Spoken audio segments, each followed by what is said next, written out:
खबर शामिल करेंगे ENN न्यूज़ नुमाइंदा कदम अली की। पेशावर कोचाई रिसालदार मस्जिद धमाके के शोहदा में नन्हे हसन समेत 13 अफराद का ताल्लुक पारा चनार से है, जबकि 15 अफराद जख्मी हैं। पारा चनार में एहतजाज और एक रोज़ा शोक का ऐलान कर दिया गया। बाजार और तालीमी इदारे बंद कर दिए गए।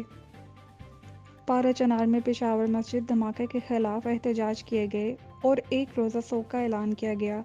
तमाम बाजार बंद कर दिए गए और प्राइवेट तालीमी इदारे भी बंद कर दिए गए। पेशावर धमाके में 13 शोहदा का ताल्लुक पारा चनार से है, जिसमें 8 साल हसन अब्बास भी शामिल है।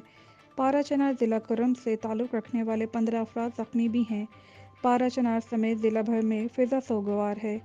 पारा चनार में जनाज़ों के साथ हज़ारों अफराद ने एहतजाजी मुज़ाहिरा किया और हुकूमत से मुतालबा किया कि मसाजिद, इमाम बारगाहों और शहरियों को तहफ़्फ़ुज़ फ़राहम किया जाए।